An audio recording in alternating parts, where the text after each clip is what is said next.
it's important to note, I think, that you don't need 8 hours. You don't need to go to work if you're trying to write and you're like, I don't have the time or whatever. You don't have to write 8 hours a day. You can get a lot done in 1, 2, 3 hours as long as it's consistent. As long as you're thinking about it. Exactly. Yeah, I mean, you can do a lot. You can do a lot of damage with that. I mean, even if you do like 2 pages. I'm writing 2 pages in a script or a book, for instance. 2 pages a day. I mean, that's not.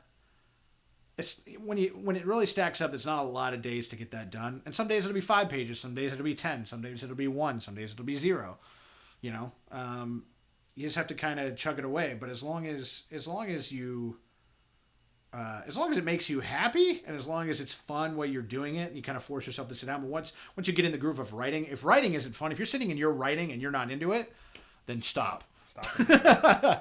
Because, yeah, it's like that's how you know you're a writer. You're really thinking about it. The real writers, I think, they think about it constantly, but then they don't write. They're just like, oh, they're just constantly thinking about it. And then sitting down and writing is probably hard. But once they do sit down, it's like a never ending, you know, like it just spirals into this kind of fun vortex. This is my philosophy. Like when you're writing, especially if it's the first draft, I know a lot of writers that will write and then they'll read over it and edit it right then and there. Yeah. To me, I just write and I'll leave the editing for, you know, when the first draft is done. Because when you sit down and just write, it goes much smoother, much faster. I mean, it may be crap, but at least you're moving along. You're getting the story out of your head. Right? You don't want it to, you know, stay in the back of your head because, you know, things can change 1,000 times. You'll have the story, and by the time you get to the end, like 1,000 things have changed. And the idea is just to get the idea out of your head and onto paper or onto the screen. So way easier to edit than it is to write. A lot of times I'll tell other writers, not necessarily write, but it's just, you know, people say, how do you write so fast? Like, how do you get this done so fast? It's because I'm just writing. I'm not thinking about grammar mistakes, punctuation, you know, stuff like that. I'll save that for editing.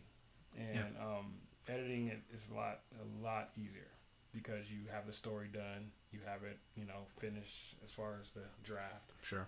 And I mean, of course, you'll tear it up once you start editing. But that's a lot easier than, you know, writing and editing at the same time. If you want to go out there and you want to write, I assure you, even if it's a short story or a poem or whatever it is, if it's a movie, a short film, second you go front to back and you get done with that thing, if when you got done with it, you enjoyed the process of doing it, you're probably going to keep going for one. But getting that first thing done is all it really takes to know if you're a writer and you can do it if you want to finish it. It seems less daunting once you get that first thing done. Yeah. I mean, before we go, when you were playing basketball, you weren't a writer when you were playing basketball, right? Mm-hmm. What made you want to originally start writing? Man.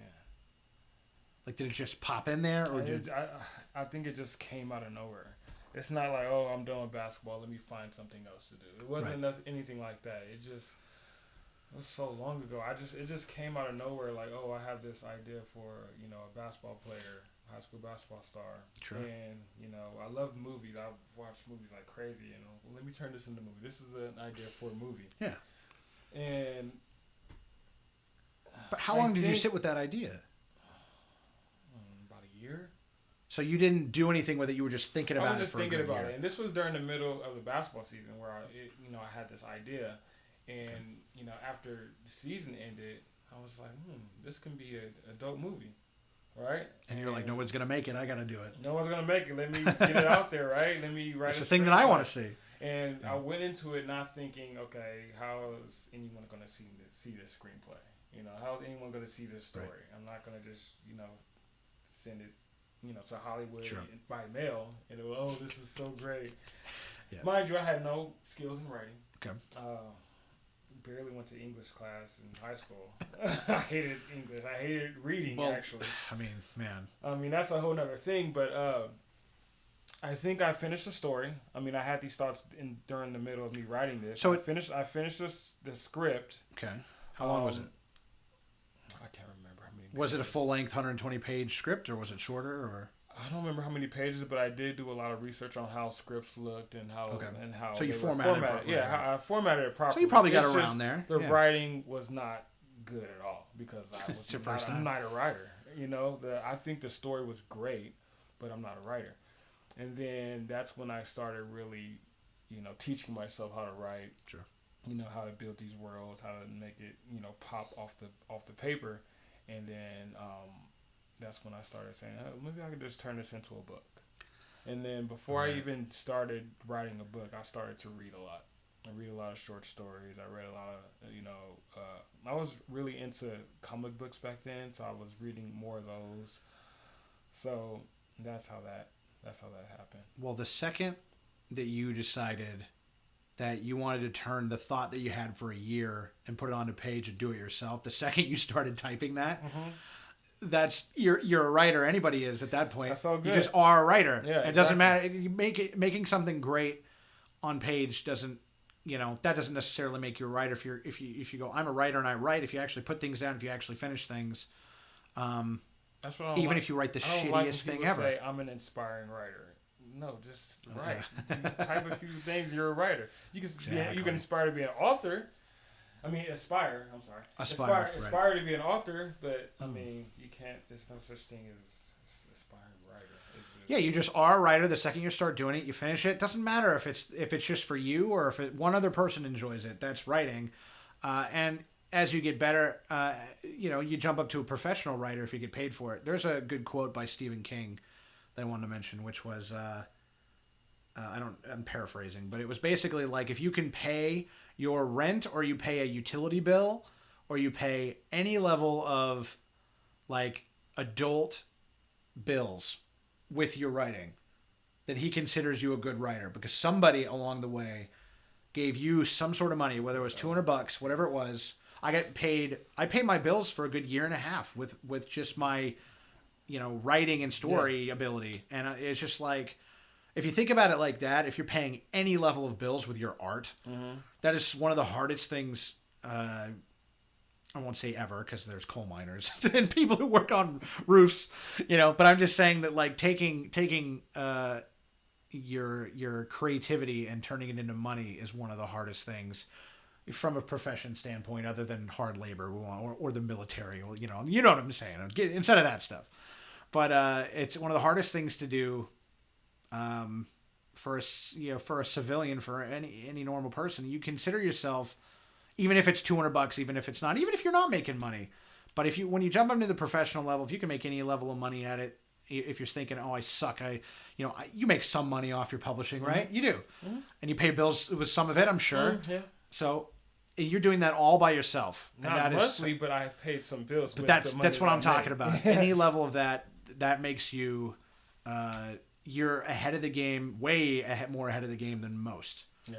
And that's something to be proud of for sure. Yeah. And it's just, it's just a mindset thing. But once you get that one thing down on paper and finished and out there, it's going to cascade into other stuff. And if you want to keep going, eventually someone's going to care. Someone will care along the way. I've written 10 scripts. I got one reality TV show out of 2 of those scripts because the producer Deadliest Catch I met randomly, he read 2 of my scripts. He went, "You can tell stories." I went, "Cool." And then he made me a story producer on his show. That's one thing that happened to me in my life. I want to make movies. I want to make TV show pilots. But you just have that content. You're just like, you never know. You're going to come across somebody. Don't be cynical about it. It'll never get seen. Just talk to people. Make sure you have thick skin, too. Thick skin, There's going to always be somebody that does not like it. I mean, whether they're doing it purposely or it's just not for them. They're family members, friends, They're going to be somebody to crap on your story. No matter how great it is, you will have one person say something bad about it. So make sure you have thick skin and you can take it. I wrote a Western TV show pilot once. Gave it to a Paramount Pictures executive. She's like, "I don't like Westerns." 2 lines in, 1847. She was like, "Nope, I'm out." There you go. Doesn't matter. The whole rest of the time, all the time you spent, how amazing that script is, she doesn't like Westerns. And, that's kind of how it is. But so, I mean, it is what it is. But the point I'm trying to make is don't get discouraged. Keep moving. Keep doing your little thing. Self-publish if you have to. It's a good way to, if you're feeling rudderless in life, writing or just being creative, making your little thing. For some people, that's enough. It's made me a happy person writing my 10 scripts, and I want to get out of my day job and I want to make scripts for real. I want to make movies and I want to do that stuff. And just the thought of writing the next script and seeing what happens and just reading it myself and going, it's pretty good. Giving it to my wife and she goes, man, this is, not bad. There's no real, better joy for a writer or just a creative person than that. Exactly.